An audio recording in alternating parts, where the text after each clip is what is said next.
Hello guys, আমি মোমো। আমার second ব্লকে সবাইকে ওয়েলকাম। নিশ্চয়ই জানাবো বলে আমি কোথায় যাচ্ছি, তাই জন্য এই ছোট্ট মিনি ব্লগটা করা। আমি যেখানে যাচ্ছি আজকে, সেই জায়গাটা আমার খুবই প্রিয় জায়গা। আর মন খারাপ থাকলে আমি জেনারেলি ওখানেই যাই। আমাকে কোথাও যদি আর কেউ খুঁজে না পায় তো ওখানেই পাবে, এটা শিওর। তো কারোর বাড়িতে যেতে হলে তো কিছু নিয়ে যেতে হয়, আমি খালি হাতে ধরি না কেউ যায়।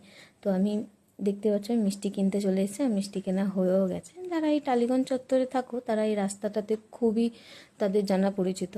অনেক দিন হাঁটা হয় না আমার, তাই জন্য আমি হেঁটে হেঁটে হাঁপিয়ে গেছি। তো পিসিকে দেখে ভাবছো যে এটা পিসির বাড়ি? না, এটা সব্বার বাড়ি। এখানে কারোর নাম লেখা সব্বার বাড়ি। এটা সবাইকে স্বাগতম। একটু পরেই দেখতে পারবে আমি কার বাড়িতে এসেছি। ওই যে ছোট্ট আয়নাটা দেখছো, ওটা দিয়ে দেখতে পাবে কাছে। ওই দেখো, এটা আমার গৌর নিতাইয়ের বাড়ি। এখানে গীতা পাঠ হচ্ছে। আমার যখনই মন খারাপ হয় আমি এখানে চলে আসি, আমার ভালো লাগে ভগবানের কাছে এসে বসতে, গীতা পাঠ শুনতে। অনেক অনেক কিছু লাভ করা যায়, না আসলে তোমরা বুঝতে পারবে না।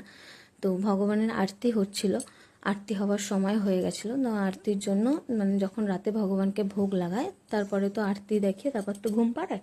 তো আরতি ওখানে হচ্ছিল, দেখো।